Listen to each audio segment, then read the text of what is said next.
A finales de 2024, la caída de la dictadura siria de Assad sugiere que Oriente Medio se está reestructurando y surgen nuevas preguntas sobre el futuro de la región, entre las cuales están: ¿caerá la dictadura iraní? ¿Serán los rebeldes sirios buenas aves? ¿Logrará Israel derrotar al extremismo islámico y traer de vuelta a los secuestrados?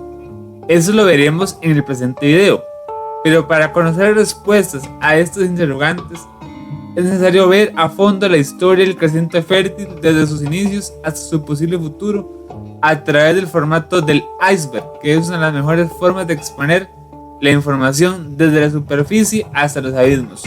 ¿Preparados?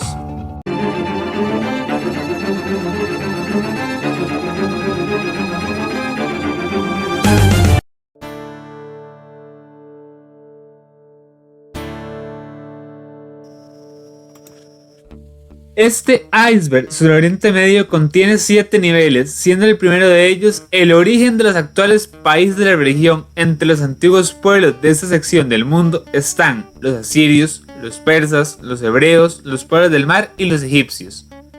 Los asirios son uno de los primeros pueblos de Oriente Medio y descienden del primer imperio humano, Sumeria.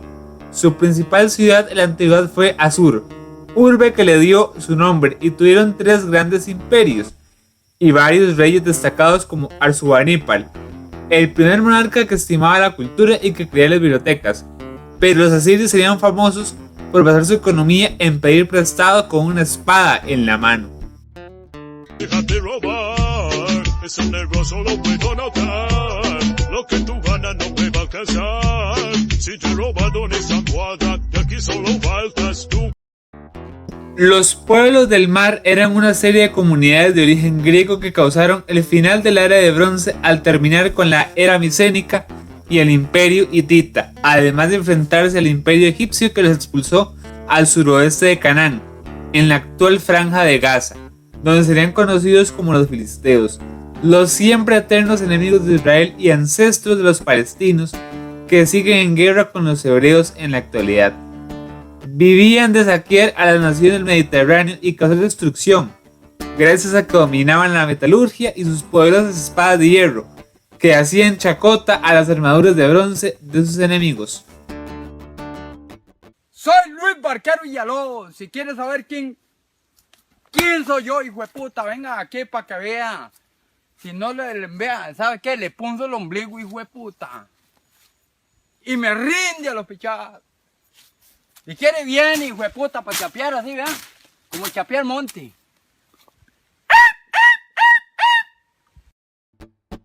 Los hebreos tienen su origen en la antigua Mesopotamia, siendo uno de sus primeros líderes legendarios Abraham.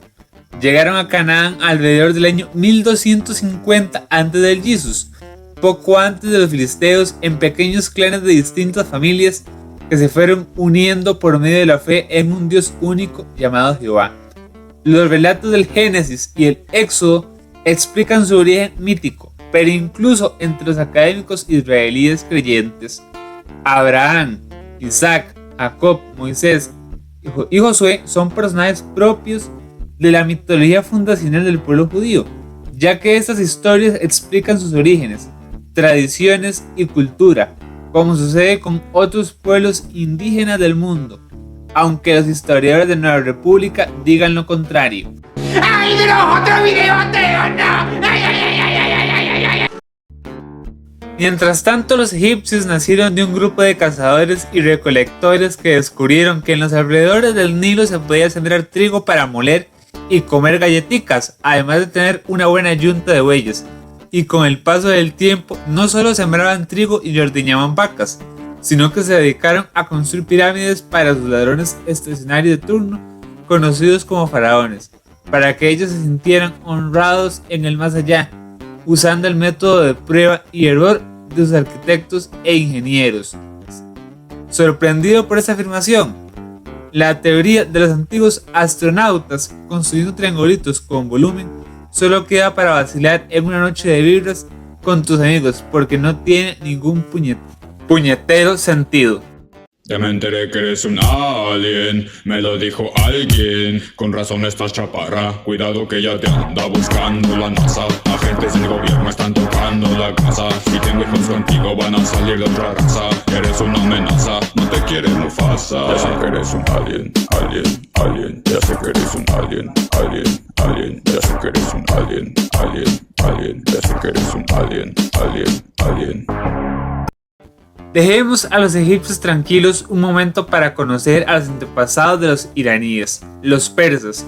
Los persas son originarios de las estepas rusas y eran un pueblo indoeuropeo que llegó a Mesopotamia en el año 2000 antes del Mesías Chancleto.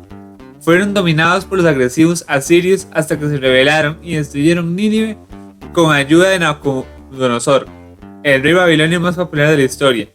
Pero sería hasta la creación del imperio aqueménida con Ciro el Grande que se convirtieron en una gran potencia militar antigua. Este fue el primer nivel del iceberg del creciente fértil, y antes de avanzar a los próximos niveles, puedes resumirte con el siguiente chiste: cómo eran las civilizaciones antiguas. Uno suave, bien. Ustedes quieren un mandamiento, dice Dios. Los griegos le dicen, ¿cuál sería el mandamiento? No matarás. Los griegos le dicen, no, no, gracias. Eso interrumpiría nuestras continuas conquistas. Entonces Dios le dice a los egipcios, ¿ustedes quieren un mandamiento? Sí. ¿Cómo cuál? Dice, no cometerás adulterio. Los egipcios dicen, no, no, eso arruinaría nuestros fines de semana. Le pregunta a los sirios, ¿ustedes quieren un mandamiento? Los sirios le dicen, ¿cuál sería? No robarás. Los sirios dicen, no, eso arruinaría nuestra economía. Así Dios fue consultando pueblo por pueblo hasta llegar a los judíos, a quienes les pregunta, ¿ustedes quieren un mandamiento? Los judíos le preguntan, ¿y cuánto costaría?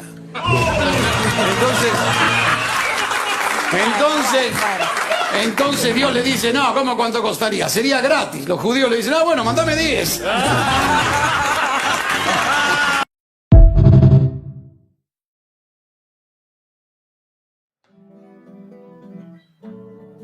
En el nivel 1 exploramos los orígenes de los pueblos ancestrales del creciente fértil, y en el segundo conoceremos las relaciones entre ellos.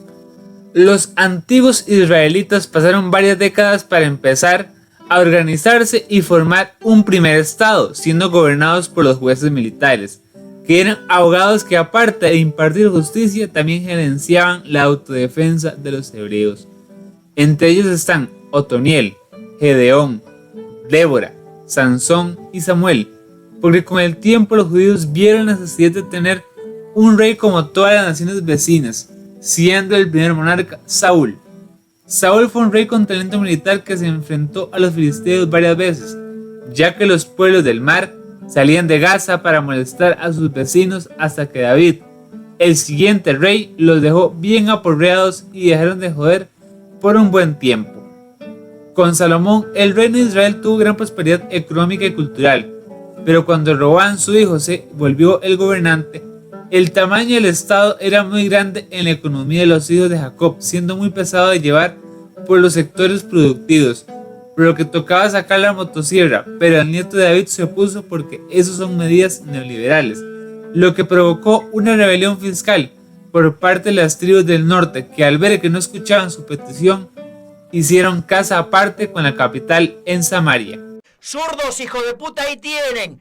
Las pelotas voy a pedir Estado. El Estado metete en el orto, la concha puta de tu madre. ¿Sabes qué? Me lo paso por el orto el Estado. Tomá, ¿sabés qué es esto, hijo de puta? ¿Sabés qué es? La bandera anarcocapitalista, ¿sí? La bandera de los liberales libertarios. El amarillo tiene que ver con la capacidad de generar riqueza, es decir, el oro, ¿sí? Y el negro tiene que ver con la anarquía. ¿Sabés dónde voy a pedir Estado? ¡En la concha de tu madre, zurdo! Mientras el norte tuvo varias dinastías políticas teniendo inestabilidad y golpes de estado dignos de una temporada de Juego de Tronos, el reino de Judá fue gobernado todo el tiempo por la familia de David, el gran monarca judío que unificó a Israel en el pasado. Pasó el tiempo, ambos reinos desaparecieron por el poder militar de imperios extranjeros, siendo los asirios los que dispersaron a las tribus norteñas entre las naciones, mientras que los babilonios desterraron a los judíos de su tierra ancestral donde nació el megahit del verano los ríos de Babilonia. ¡Malamergulis! ¿Qué es eso? Eso quiere decir, más bien loquita, en mi tierra. A los asirios se les acabó la diversión porque los medos y los caldeos dejaron de tirarse pedos y se unieron gracias al matrimonio entre Ciésares y el rey babilonio en el 616 a.C., que sería el rey que le metió una bichacera a Sedecías en el año 587 antes de la era común. Los babilonios como imperio duraron poco porque el hijo de Nabu, el rey león furro que conoció a Daniel, fue muy mal gerente y nuestro Lovecraft judaico, según la Biblia, le recordó con la escritura en la pared que el gamer supremo le dijo mírala y que su imperio sería para los persas. Mírala, Chema, se acabó el chorizo. ¿Recuerdas al rey Ciro el Crack, uno de los mejores monarcas que tuvo el imperio aqueménida? Este rey fue un ejemplo de virtud para la época en la que vivió, porque a pesar de ser un conquistador, Ciro respetó las culturas de todos los pueblos que formaban parte del primer gran imperio persa, cuya extensión abarcó Irán, Irak, Turkmenistán, Afganistán, Uzbekistán, Turquía, Rusia, Chipre, Siria, Líbano, Israel, Grecia, Bulgaria, Ucrania, Rumania, Arabia Saudí, India, Jordania y Egipto. En el video que hice sobre el libro del profeta Daniel mencioné varias características del imperio aquemenida, entre ellas lo poderoso de su ejército y el gran respeto que tenían los persas por el pueblo hebreo, siendo Nehemías un ilustre personaje judío que trabajó de asesor de Ciro y el que buen monarca confió la misión de construir el segundo templo de Jerusalén, con la ayuda del sacerdote Esdras. Otra de las grandes figuras del imperio aquemenida fue el emperador persa Darío, que incluso llegó a adoptar la fe en Jehová como una muestra de apoyo al pueblo de la promesa divina, y quedó registrado en el famoso libro de Daniel, el libro apocalíptico del Antiguo Testamento. La relación entre los hebreos y los aqueménidas se profundizó cuando el gobernante Asuero, al que los espartanos conocen como Jerjes, o papito mi rey por Leónidas y Esther, siendo la segunda una muchacha judía que se convirtió en la reina de Persia y que salvó a su pueblo del malvado Amán, uno de los ministrillos del gobierno persa que, por ser amalecita, uno de los primeros enemigos del antiguo Israel, quiso poner en práctica sus ideas antisionistas, eufemismo que utilizan los antisemitas de siempre para ocultar su odio por Judá.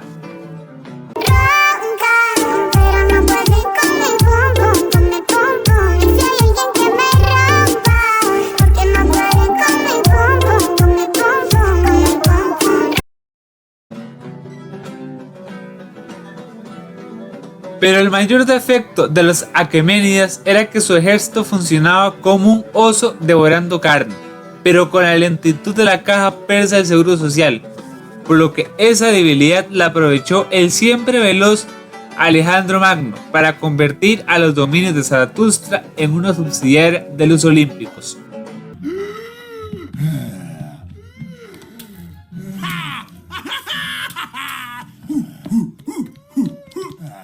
Mis pezuñas arden, amigo, están que arden. Mira esto, de puntitas, traga polvo, dingo.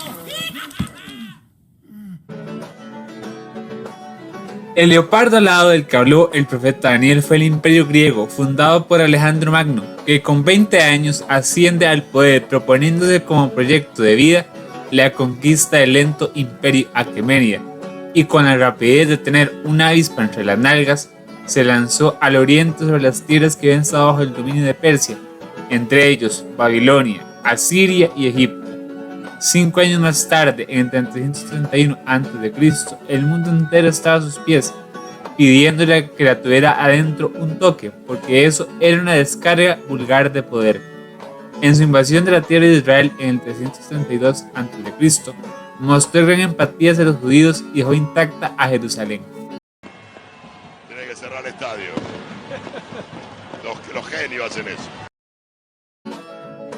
A pesar de ser un fuera de serie en la antigüedad, su vida fue corta y murió joven a la edad de 32 años y dejó 2 hijos, uno con la princesa persa Barzín que se llamó Heracles, y otro que no conoció ya que nació 6 meses después de su muerte, llamado Ares Jr.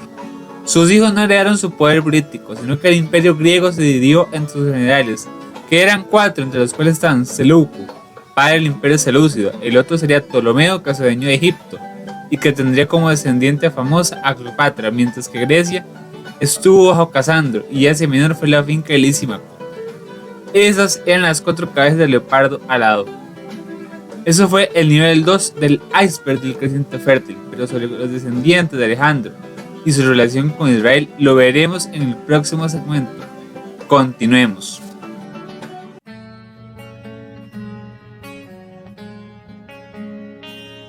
En el tercer aparto de este iceberg vemos que la relación entre los hijos políticos de Alejandro Magno fue tensa con Israel, pero empecemos con lo más conocido, la guerra de los macabeos contra Antíoco Epífanes. Antíoco IV, mejor conocido como Antíoco Epífanes, fue el monarca heleno que más líneas rojas cruzó sobre el respeto a las culturas de sus dominios, ya que a se le ocurrió autopercibirse una manifestación de Dios Zeus, por lo tanto una divinidad atrapada en el cuerpo de un hombre digna de ser adorada. Pero quienes le decían a él que era solamente un rey humano, estos los acusaba de ser transfóbicos y fascistas, además de sufrir las terribles consecuencias de sus delirios de grandeza. ¿Yo? No seas baboso, no soy una mamut, soy una zarigüeya. Sí, no me digas. Yo soy la iguana. Este es mi amigo el tucán y mi gran amigo el ornitorrinco. Ah, porque yo, que el ronco rico sea el maní.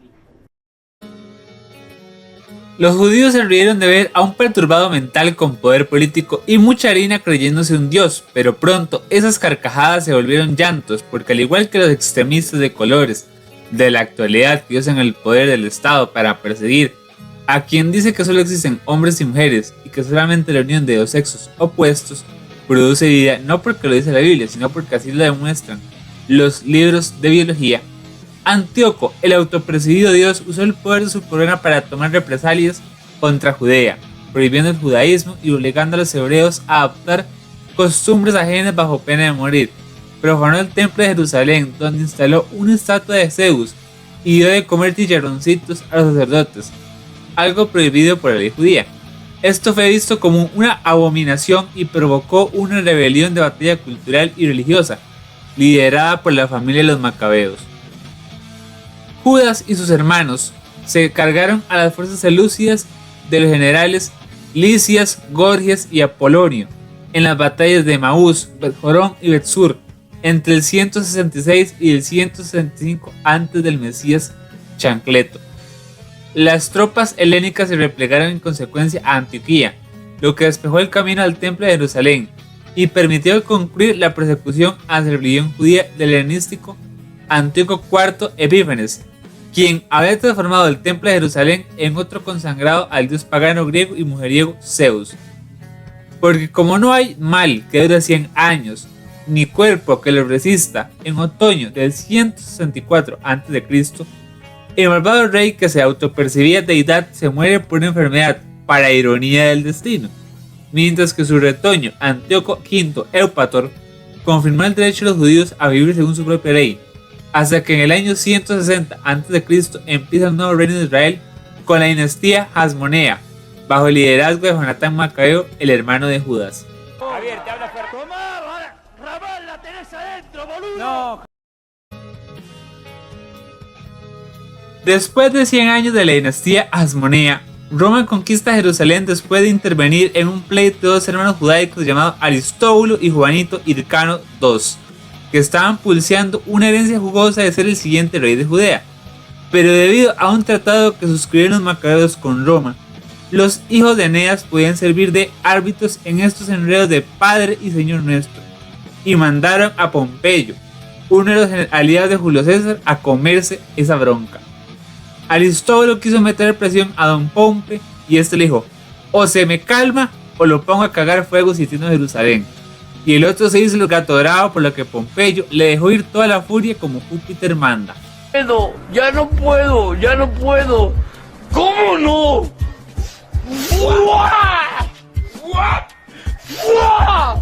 Y saco el carácter, y saco la fuerza, y saco el poder. es el foie. Pompeyo les dio la oportunidad de rendirse para que tuvieran un final digno con derechos humanos, pero otro terco siguió con la misma cantaleta, por lo que los dejó seguir aguantando torcedor, ya que en un estado de sitio se cierran las puertas para que no entren alimentos, ni medicinas, ni salga nadie. Pero después de 3 meses y 12.000 bajas hebreas, sacaron a Aristóbulo para llevárselo directo a Roma, a darle una paseada vergonzosa como derrotado. ¿Y usted cómo supo? Y yo tengo uno igualito en mi casa. ¡Tome, chichi! El reino asmoneo desapareció porque a Hircano II le quitaron el título de monarca y le dejaron con costos el título de sumo padre judío. E Israel se convirtió en un reino bananero al servicio de Roma, gobernado por una nueva familia de ladrones estacionarios, los herodianos, de donde salió Herodes el Grande, mejor conocido como Herodes Pañuelo Verde por la matanza de los inocentes de Belén. Herodes compartió con Cleopatra VII el puesto de ser los títulos de Roma en sus respectivos reinos, siendo bastante entregacolas a los cachorros de Luperca en sus políticas públicas. Aunque si somos históricamente objetivos, la faraona más famosa del mundo se encamó mucho más allá de lo político y económico, siendo la amante egipcia de César. Cuando el general romano faltó, la señora Cleo volvió a alquilar la empanada a Marco Antonio, uno de los aliados de César, pero el evidente conflicto de interés de mezclar los asuntos de Estado, los negocios y el amor generó que se pelearan con Octavio, el sobrino de César, ya que esta combinación prohibitiva de intereses estaba afectando lo poco que quedaba de la república, y debido a la tensión, hubo una guerra civil entre la pareja y el padre del imperio romano, que la ganaría Octavio, que sería conocido después como Augusto, el primer emperador de Roma.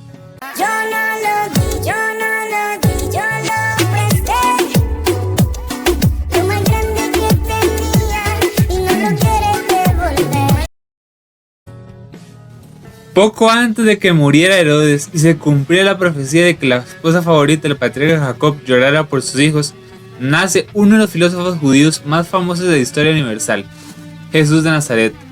Es necesario que sepas porque tengo que hablar de él en este iceberg, ya que sin sus ideas e influencia no se podría entender el papel que ha tenido históricamente Occidente en la geopolítica de Oriente Medio, por ser su principal intelectual de referencia.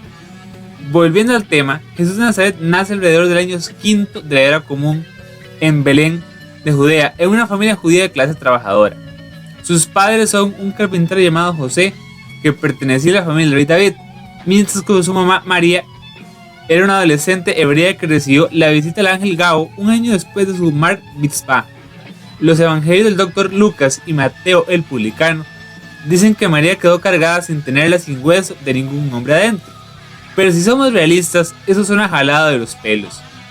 Críticos del cristianismo señalan que el verdadero papi de Jesús fue un joven legionario romano llamado Pantero, que conoció a María en una revuelta de Galilea y ahí se le ligó con el agravante de que María estaba comprometida con José, lo que provocó que este quedara como un cook para burla de sus amigos. Ya lo estoy cocinando, soy el cook.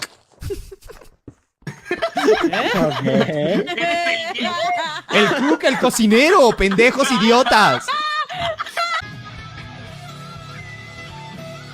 Mi amigo cristiano, antes de que quites el video, tengo que contar que dicha teoría de que Jesús es hijo de un militar romano es de dudosa veracidad, porque solo la menciona un filósofo anticristiano llamado Celso del siglo II de la era común, y en la actualidad el consenso de historiadores objetivos dice que no hay suficientes pruebas de que el jaguaro sea el engendrador de Cristo, por lo que más probable es que Jesús de Nazaret sea hijo de José, su papá terrenal, producto de una noche de pasión con su esposa. Sexo, sexo, sexo, S-E-X-O, S-E-X-O, S-E-X-O, S-E-X-O. Las niñas tienen jaulita, los niños tienen pajarito. El niño agarra el pajarito y lo mete en la jaulita y se folla a la niña. Tú eres huevón.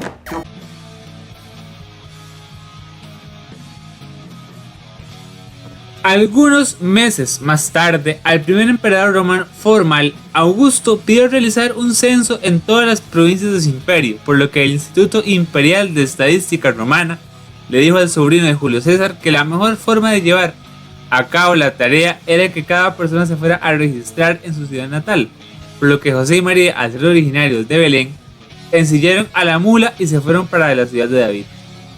Después de terminar su cita con los censistas, a María le vino las primeras contracciones y fueron a buscar un lugar donde poder parir, pero como no existía la caja judío-romana de seguridad social, tuvieron que tocar las puertas de las posadas, que eran una especie de Airbnb antiguo, pero debido a la cantidad de turistas, estas se encontraban llenas y en el único lugar donde les dieron pelota, les ofrecieron nada menos que el establo donde se ordeñan las vacas.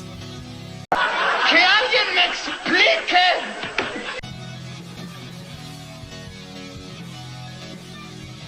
A una mujer urgida de dar a luz no le hace mala cara una oferta como esa, pero se metieron al lugar donde guardan los terneros en las tardes, y la esposa del casero hizo obstetra, mientras José comía uñas en vez de papas, esperando conocer a su semilla viviente. Después de un parto natural y sin complicaciones, María se vuelve mamá poniendo al niño Jesús como pañal su propio velo, mientras que el papel de la cuna lo hacía un comedero de madera y como primeros testigos, los animales, las vacas del hotelero.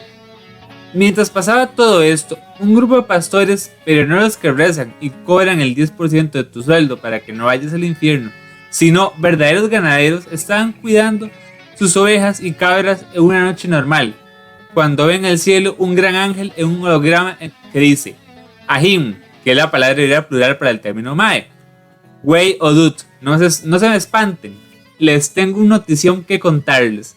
En la ciudad de David les acaba de nacer al que siempre han esperado. Les doy la ubicación.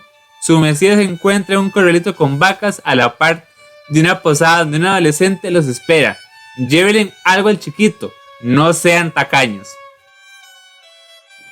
Una vez que el ser alado terminó su mensaje, los colegas celestiales empezaron una sesión de karaoke y pachanga por el nuevo niño, mientras que los pastores van a conocer al bebé y darle un regalito sencillo, según lo que cuesta Lucas en su evangelio. Para el evangelista Mateo, impuesto al simple Levi, Jesús nace en Belén en su casa, de forma decente, y en vez de unos pastores, lo visitan unos científicos de la Facultad de Ciencias Astrológicas de la Universidad de Persia, que llegaron guiados por la conjunción de Saturno y Júpiter, que se veía muy brillante. Según el recaudador de esfuerzo ajeno violentamente para el estado más famoso de la historia, Jesús ya estaba grandecito por lo que podía tener 2 años de edad, y los magos venían a realizar la fiesta del baby shower de forma tardía por cosas de la vida. Lo dije antes y lo repito. ¡Ay, caramba! Entre los regalos traían unos simbólicos y otros útiles. Entre los simbólicos estaban el oro, porque Melchor advirtió que Jesús de Nazaret tendría talento para la política y sería visto como un rey, mientras que Gaspar regaló al mini Mesías incienso, porque le dijo María y José que su hijo iba a tener muchos fans comprometidos con sus ideas, a modo de religión, y Baltasar ofreció mirra, porque señaló de que Jesús tendría muchos fans, pero así como seguidores también poseía haters, que buscarían cancelar la vida real por sus ideas.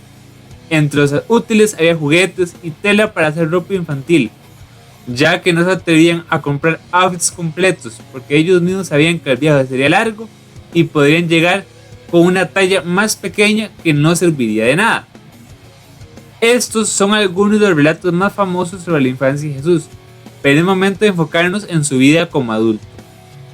Jesús deja el negocio familiar de hacer muebles, una profesión muy rentable, para dedicarse a la filosofía, algo que no genera mucho dinero, después de escuchar a su primo Juan el Bautista, un predicador judío que anunciaba el apocalipsis inminente que solo sería evitado si te metía un duchazo espiritual en las aguas del río Jordán para lavar tus errores.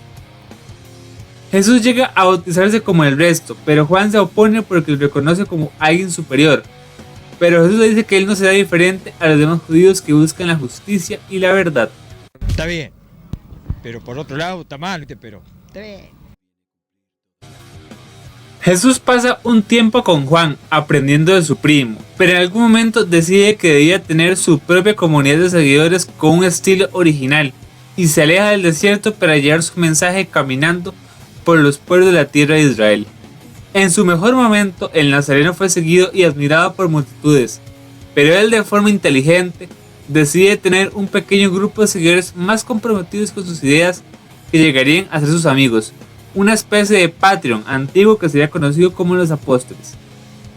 Entre ellos estaban Simón, el hijo de Jonás, al que Jesús le puso apodo Pedro, y se dedicaba a la pesca; Santiago el mayor, hijo de Zebedeo, emprendedor del sector pesquero judío; Andrés, hermano de Pedro y exalumno de Juan el Bautista; Juan, el menor de los 12, también hijo de Zebedeo, hermano de Santi, y el Jesús le puso de apodo a los Zebedeos, hermanos trueno.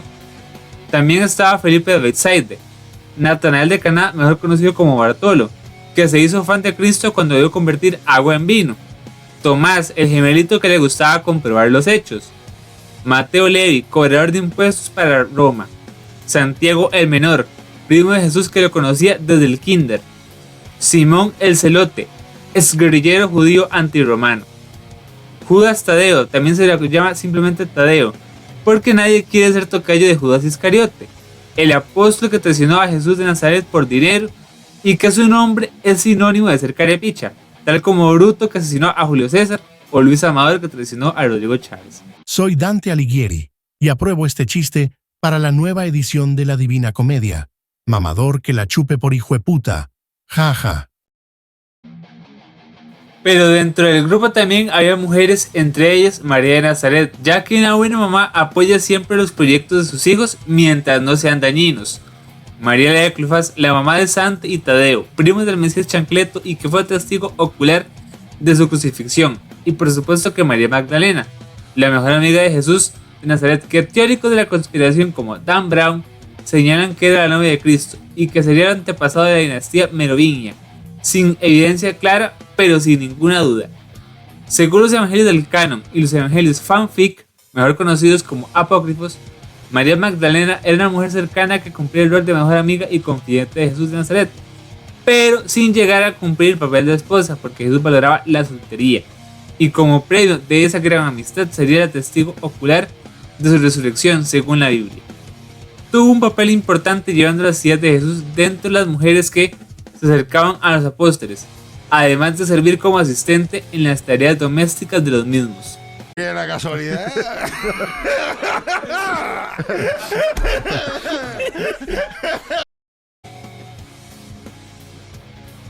La obra de Jesús de Nazaret consiste en dos grandes partes: sus ideas plasmadas en sus declaraciones públicas y sus milagros donde sanaba enfermos, multiplicaba la comida, transformaba agua en vino y en un par de ocasiones devolvió la vida a los muertos. Entre sus discursos más famosos como el Sermón de la Montaña, donde toma partido por los menos favorecidos; las parábolas de los talentos, donde promueve la meritocracia y la cultura del esfuerzo; el Sermón del Buen Pastor, donde predice la unión del judaísmo con el cristianismo en el rescate de los valores occidentales en los últimos años, después de años de separación y enfrentamientos violentos entre ambas religiones hermanas; y también profecías apocalípticas como las siguientes: ¿veis todo esto?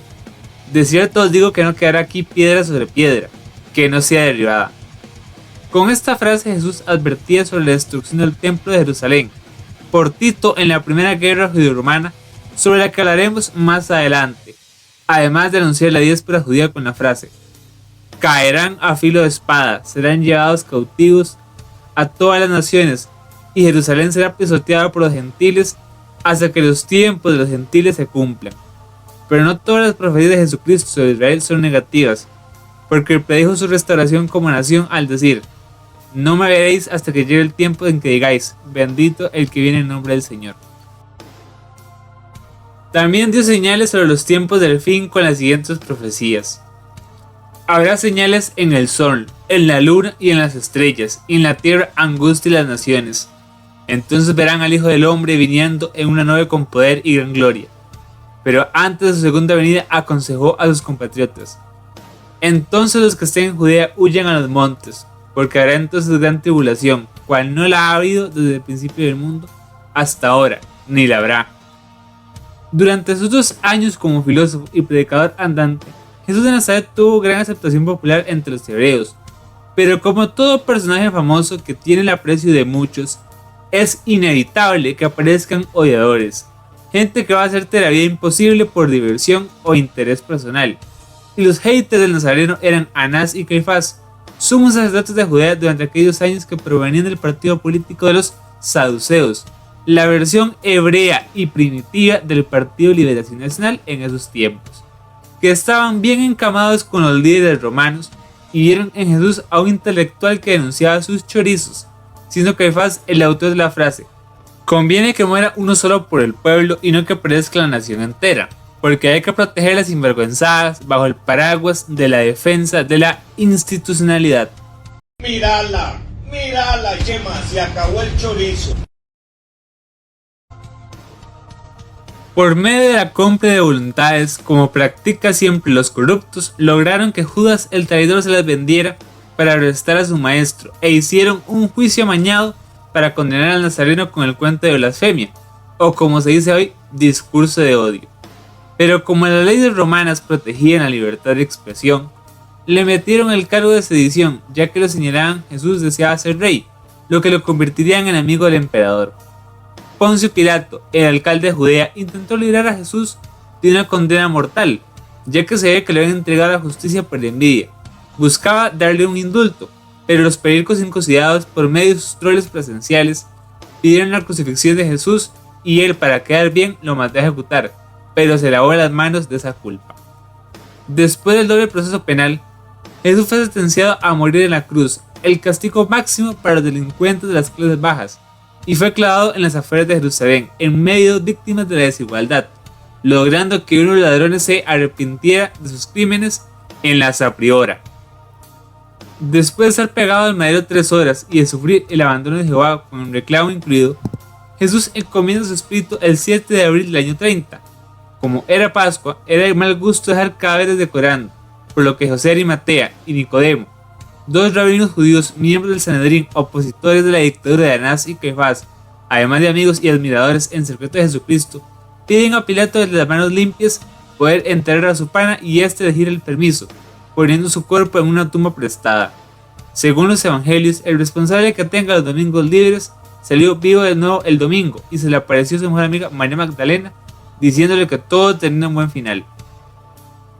No sabemos si esto último sucedió así, pero lo que sí es comprobable es que la popularidad de las ideas de Jesús de Nazaret aumentó mucho más, y sus ideas se expandieron tanto entre algunos judíos como personas de otras naciones aledañas, hasta convertirse en una religión independiente en el siglo II de la Era Común. Y después de que el emperador romano Constantino el Grande le diera libertad de culto a los cristianos, las ideas de Nazareno se volvieron hegemónicas, siendo junto al judaísmo y la filosofía griega uno de los 3 pilares del sentido común occidental. Y a los haters les digo, chúpenla y sigan chupándola. Pasaron unos años después de la crucifixión de Jesús, la situación sociopolítica en Israel cambia, ya que el partido de los celotes gana popularidad dentro del pueblo, lo que llevaría a los años 60 al conflicto bélico directo con Roma, mejor conocido como las guerras judío-romanas. Según Flavio Josefo, historiador judío que vio de la primera mano el conflicto, los judíos alzaron espadas porque en Cesarea, cuando tras ganar un pleito judicial frente a los judíos, los griegos perpetraron un pogromio contra el barrio en el que la policía romana no intervino. La ira de los hebreos se acrecentó cuando se supo que el procurador Floro había robado dinero del tesoro del templo.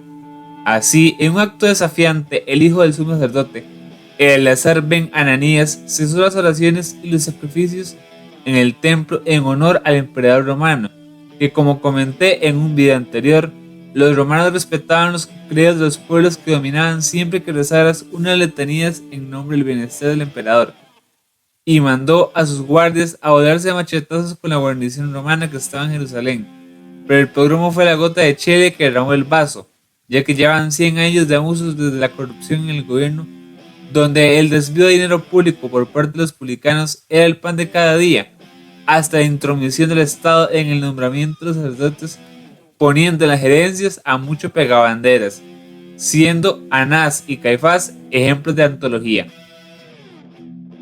Los romanos no se quedaron de manitas cruzadas y mandaron a sus legiones a poner orden, siendo Vespasiano el que arrasó con la resistencia judaica, pero después de que Nerón hiciera la automurición en el año 68 y de 3 emperadores fallidos por golpes repentinos de estado, el general Avispas se vuelve emperador romano y deja a Tito el Bambino, no el cantante del reggaetón sino su hijo, la tarea de realizar el sitio intenso de Jerusalén. El sitio de Jerusalén fue bastante duro y a pesar del gran número de bajas debido al hambre, los celotes no se rendían y mandaron a Flavio Josefo a convencer a los hebreos de que Dios estaba con los italianos para que se rindieran, y lo único que recibió fue chiflidos y puteadas por vendepatria. ¡Salvatierra, pura mierda! ¡Hijo de puta, salvatierra! En el año 71 de la Era Común, Tito conquistó Jerusalén, pero con un alto costo, ya que la primera guerra judío-romana dejó 1.100.000 judíos bajo el zacate y 97.000 fueron capturados y esclavizados. Desde el punto de vista histórico y objetivo, la derrota de los judíos fue una de las causas de la diáspora, donde numerosos hebreos se dispersaron tras perder su estado y algunos de ellos fueron vendidos como esclavos en diferentes lugares del Imperio Romano, que acabó con la historia del Estado judío en la antigüedad. Después de varios años, la tensión entre los judíos y los romanos volvió y de forma más cruda, mientras el emperador Adrián del Casito Cayo planeaba reconstruir Jerusalén como una ciudad al estilo romano, llamada Aelia Capitolina, y construir un templo dedicado a Júpiter en el sitio del templo judío, algo que ofendió a los hebreos, que todavía vivían en Judea. Además, este emperador prohibió la práctica de la circuncisión, algo que fue visto por los judíos como una violación intolerable de sus tradiciones religiosas, llevando al pueblo de Israel a los tiempos de los macabeos, porque todo es cíclico. Y al igual que los macabeos, surge un nuevo líder que se comió la bronca por la libertad en Judea, Simón Bar Coba, que nació con el nombre de Simón Bar Cosiba, pero que se llamó Bar Coba, hijo de la estrella, como en referencia mesánica.